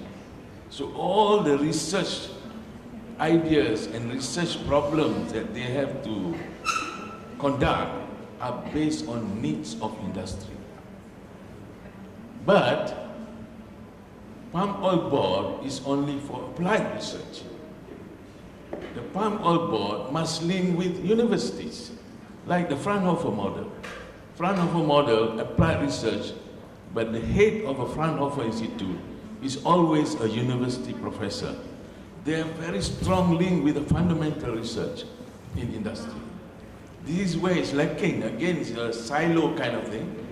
And I worked for MPOB for a while, and I noticed that they do not want to give funding to universities to do fundamental research. But they're not equipped to do fundamental research because they only are equipped to do applied research, directly responding to the needs of industry. But if you are breaking new grounds, new innovation, you have to do fundamental research. This is where new ideas will come up, which will transform business. So this is what is lacking. So we need to actually not just bring together researchers and industry, but invest in fundamental research as well. This is the technology which will drive future business. And this is not very much done in applied research organization. It has to be done in the university, where there's a lot of probing of new areas, new ideas, uncharted territories, where the results can be very uncertain. So this is where government put in the money in fundamental research. Industry put in the money in applied research. That's why Franhoufer, 30% of the money come from industry, and there's more on fundamental applied research. But they work with the universities, and they're also public funding platform. So I think Malaysia will have to make this change, but this is a good initiative. In fact, I also write frequently for the newspaper. This is another thing that I find which is a bit unfortunate, because we are not communicating with society. People in technology are not telling society about technology changes, about new ideas. We want to educate the society so that the society and the future scientists, the children, the students will also be familiar with these issues. This is a problem. And the whole innovation ecosystem of Malaysia will have to be revamped. Thank you very much, Professor Zai. Okay, thank you. Okay, in respective to UTHM, okay? So for 2019, okay? And we start 2018. If before our staff or our researcher go to industry, or go for industry training, for example, for now 2019, we would like to industry come to us. We invite industry to UTHM maybe to build a research lab in UTHM. We work together. We have one model with Sena traffic systems. Okay, he gives us some fund, then he built a research center inside UTHM. Okay, if the research center is too big to the company, maybe you can use our labs. We can use our lab, maybe one table for one industry, work with our researcher. Okay, so we would like to work with the industry. I know that a lot of industrialists here is from Paya Raja or from among the Batu Pahat, for example. So we invite. Okay? We have a lot of potential researchers in UTHM. We have Center of Excellence for Microelectronics, for Civil, okay, for Soil, and we also have for Materials. We also have National Center for rail transportation. We also have National Center for TVET. So we will like to talk to the industry, and then we bring the industry to the UTHM. So we can share knowledge. It's a win-win situation. We have Prof. Aguairi from Institute of Integrated Engineering. So we go to industry before, talk to industry, and now we would like to industry also come to us, work with us. Then if good for Malaysia, I think. So industry talk to us, and we also help the industry in terms of to manage their product to be better one. Okay, thank you. Thank you. Okay, yeah, please. I have two questions actually. One actually is a statement of thing from researchers, on behalf of researchers. Number one, I would like to take note from what's happening in Germany, for example. I would like to know, this Industry 4.0, does it happen out of nothing, or because you plan initially from your kindergarten, going to your school, primary school, secondary schools? The reason of this question is, if you were to produce Wimbledon champion, for example, Boris Becker, Dr. Martin, you know Boris Becker very well. I am sure he started playing tennis at the age of 3 to 4 years. If you start teaching students at university level coding, programming, I think it's too late. We should start teaching students playing with LED, coding at their kindergarten, primary schools. So my question to Mike maybe and Prof, are we in that direction? That's my first question. My second question is, I fully support your Prof, your statement that we work in silo. Not in silo as personnel. You look at that university, for example, researchers produce a lot of products. It's not 100% ready for market, but my question is, why don't government, JLC, give us chance to try out these products? The first time Tun Mahathir became Prime Minister, his policy was buy British last. My suggestion this time when he became the Prime Minister, buy from university first. I think I deserve support from my fellow researchers. Thank you.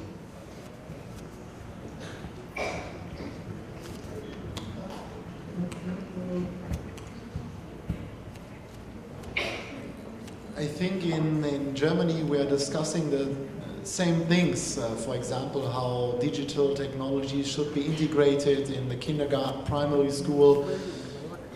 So the system in Germany is that you have these kindergarten from 1 to 6 years, and then you're starting in the primary school for 4 years. And then there are different forms of school depending on your how far you are, and then there's let's say a higher school for the better students, and then there's a school for others. But yeah, actually, I think what's good what's good in Germany that you have a lot of freedom for the teachers. So you're learning critical thinking. Of course, you're learning a lot of things just to know it, but there's also a lot of projects where you just need to build something or whatever. But the digital technologies, just right now we are discussing this in the actual political discussion, because the federal government wants to integrate more digital technologies in all schools. But in Germany the challenge is, I heard here in Malaysia, you want to have it more decentralized. In Germany it is decentralized, but there the problem is a decision from the federal government isn't heard by the federal states who do not want to do it like the federal government. So I think a success factor is, especially at the universities, is that you have a lot of free projects, project time, that you also get credits, for example, for working in that kind of lab. For example, Fraunhofer is offering for students a project, is half a year, where they work for a company, half a year. And they are getting, I think it's 25 credits, so it's a lot, but they need to work a lot. But they are learning at that time really to making results, because they need to present it every week in front of the general manager or the CEO of the company. So there's a pressure, but also there's a really high motivation to to be the best team, for example. And that kind of projects are very, I think, a very success factor. Thank you, Martin. Yeah, in fact, talking about this central control, Malaysia, we have too much of central command. Education especially, you must allow autonomy. You can have your policies and guidelines. Now the minister is talking about universities will be given more autonomy. But I feel not just universities, the whole school system must be made autonomous. We're talking about autonomous vehicles, but we're not giving autonomy to our schools. This is how we create creativity, autonomy. Let the schools do their own thing, but you have some guide there, but don't micromanage. Now I see in the schools, they are being micromanaged at the district level, at the state level, at the federal level. But I see that the new minister is trying to change this, which is very encouraging. I hope he will succeed, because he has already announced that no exams from standard 1 to standard 3. The parents are now protesting. So you see, it's not an easy thing to implement change in the country. And I was reading a bit about school system in Finland. In Finland, no exams till they enter university. No exams, so it's left to the school to do their own assessment and to actually plan how to get the students to learn new things.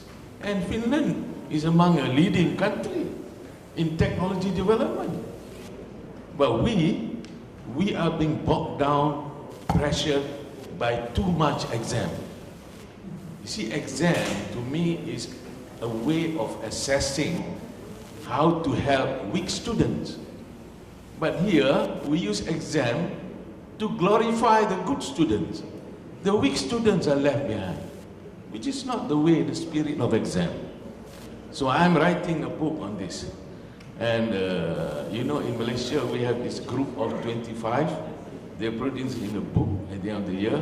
They've asked me to write one chapter. So I will write on this thing, that autonomy, and you must make learning fun. You must enjoy learning.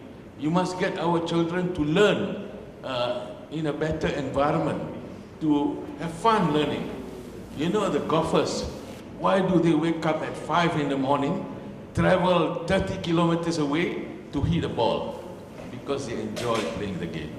So the same thing, my argument is that in education, we must make schools autonomous, and we must allow the school to create a system of learning which is enjoyable and fun for the students. Then we will produce good graduates. There's another question there. The person. Hello. I just want to address something. What we are talking just now is on the high level, R&D and everything.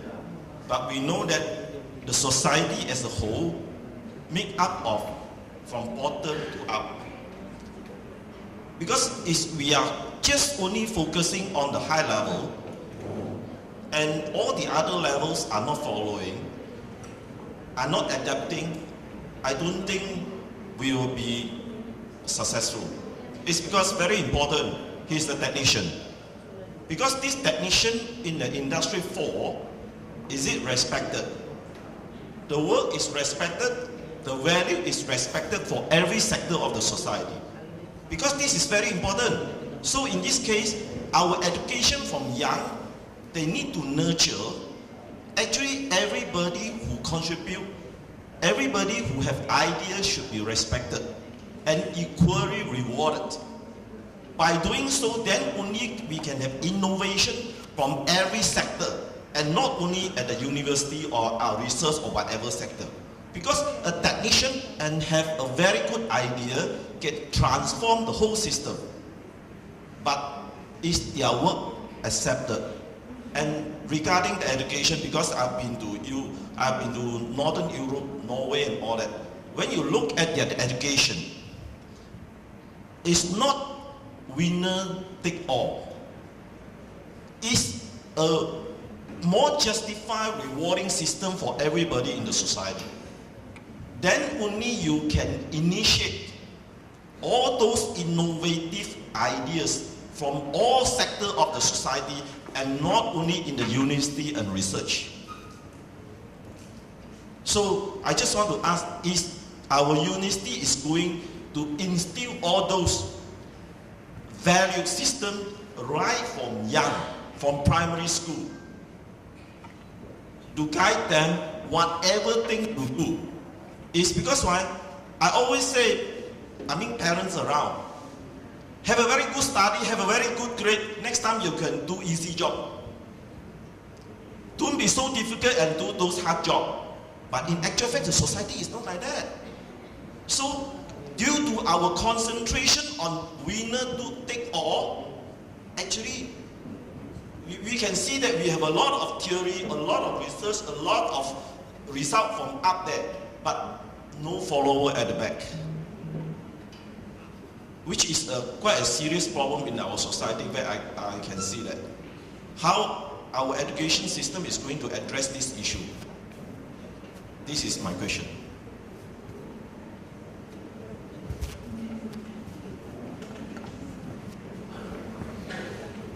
Okay, thank you for your question. I just would like to say that for this innovation labs, it's not just for UTH.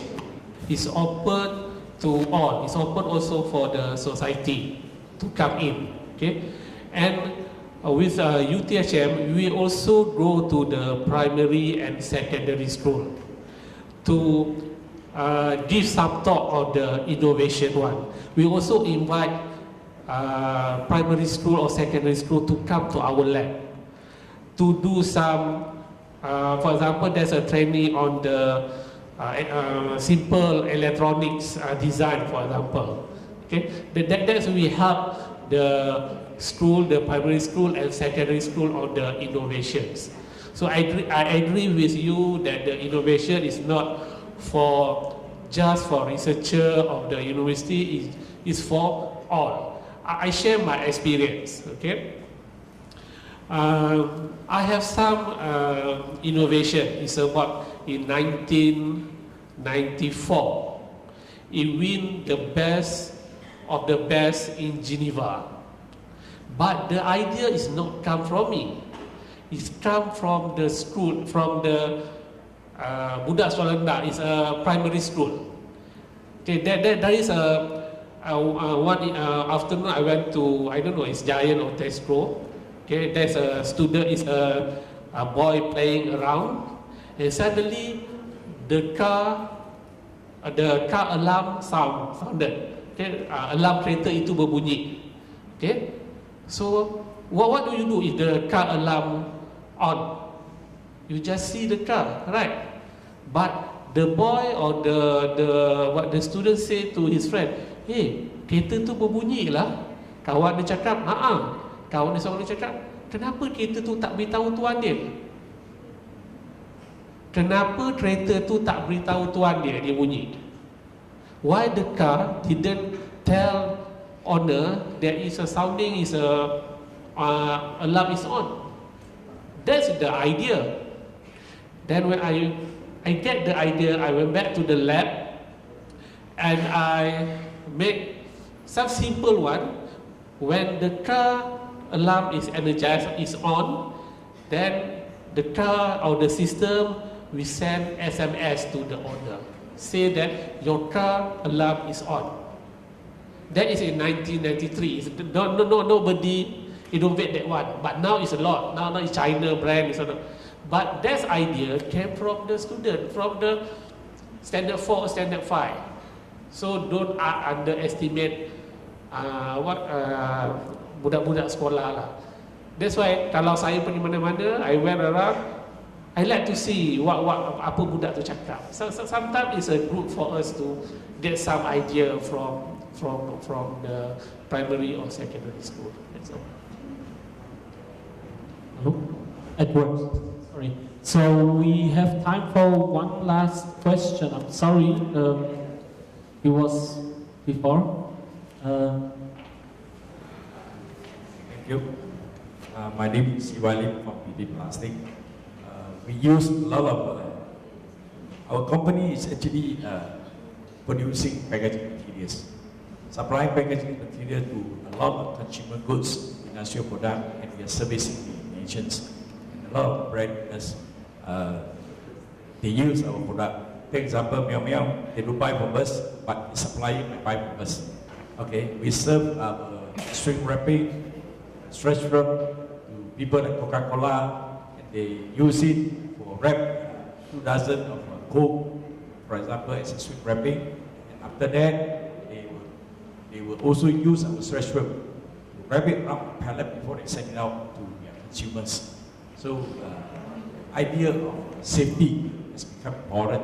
And otherwise, if you have anything damage on your transportation, insurance company doesn't pay you. Not because you produce a great product, but because of poor packaging. So it doesn't. So I want to know, is that, look, we are a packaging company, we are doing a lot of film, various type of film to cater for various industrial packagings. How is Automation 4.0? We can profit from this. I believe that a lot of participants here are from industries. We are here today, understand that this big buzzer, something comes from mine, I think from BT, we know, hear something about it, we get excited, we want to know more. How could we actually profit from this Automation 4.0? Maybe not all, but we need to take a small step forward. For example, actually we buy a lot of German equipment, expensive, but they are good. Why we invest? Because they produce great value, long-term consistencies, product quality for us. For us to export 75% of product globally. Okay, thanks. Okay, the first step for people to actually benefit from this government initiative, basically, they actually prepare what we call the readiness assessment, because this assessor developed certain methods and approach together with the Franhoufer as well on how to assess level of readiness of each organization or companies. So inside the readiness, they touch about probably, what I know, 3 major things about people, processes, and technology requirements. They always look into your perspective of pain points of your organization from the business perspective, as well as how you actually relates later on in terms of gain, productivity, cost, labor, saving, and so on. So they will assess on that perspective. Then we know, they will know that you are having the problems in terms of how the technology comes later to bridge, in what way, assess as a IoT, or as simple as attaching this sensors and so on. Then these are data that you are actually getting, which data that you not encountered before. That kind of thing will provide you insight that there is a lot of things we can actually improve out of just a process.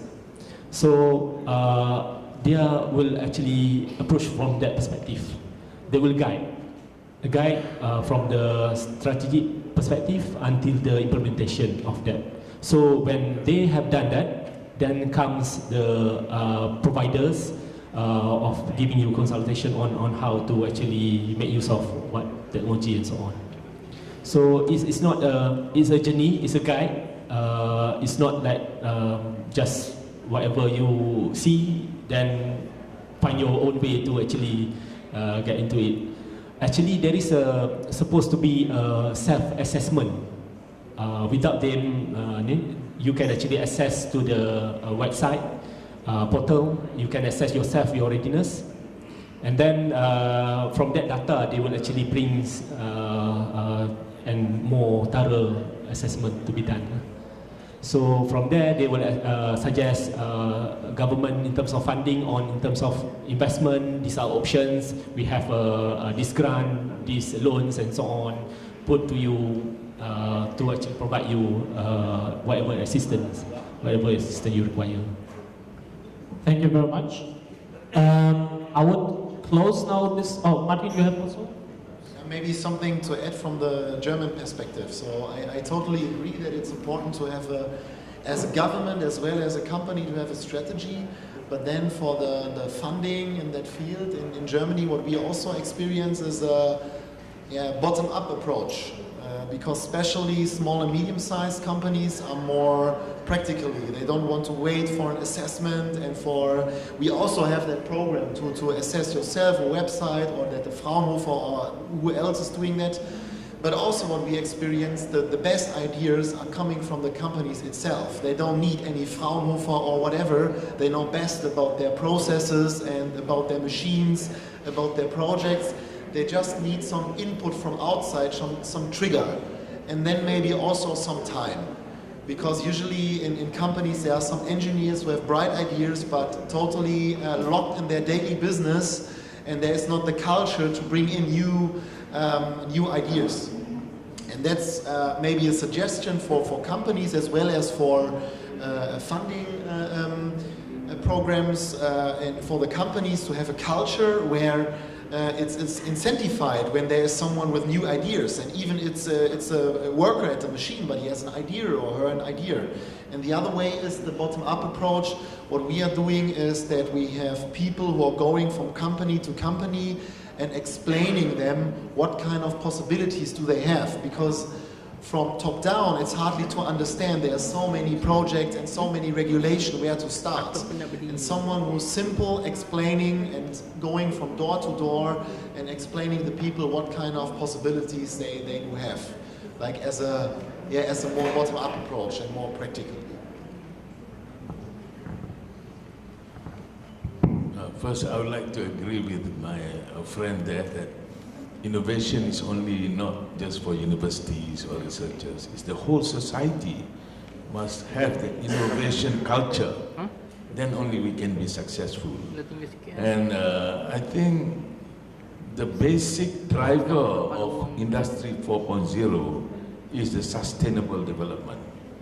Sustainable development goal is the top agenda. Industry 4.0 is part of the steps to make this happen, because we're concerned about energy depletion, energy efficiency, water, cities becoming bigger, all these environmental problems. So Industry 4.0 and companies, your interest is to improve your business, isn't it? I mean, all companies, all business, that is your main agenda. So when we say about readiness, we can go back to when you wanted to improve quality. Those days, in a quality improvement system, you must have some kind of an audit, to do self-audit, to know where things can be improved, and use these technologies on artificial intelligence or whatever. So that is what we mean by readiness. But I think I agree with Martin that the best person to actually do this is your people itself, because you are always on the job. You're engineers, you know best. But these people, I think under this program, you have a platform where you interact with the companies, isn't it? So they are just to tease off some ideas. But the general undoing of your problem will be all done by your people. Thank you very much. So we heard a lot of great things, and one potential, for example, Professor Rosari mentioned was this knowledge exchange between research and industry, and we would invite you after this session. We have some plaque ceremony also to do it after. We will move to the other room to have exhibition, and I would invite you to exchange your experience regarding technologies, regarding Industry 4.0 with the industry, together with researchers and other participants which are here. I would thank you for the panel, for the experts, for their opinions. One, I think we can clap all great.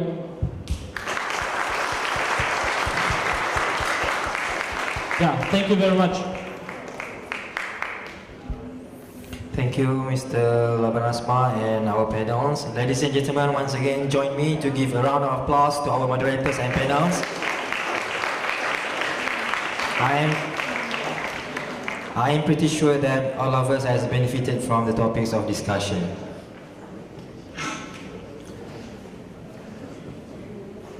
Ladies and gentlemen, let us capture the moment of gift exchange ceremony between UTHM and Franhoufer IAME and give presentation to our guest of honor.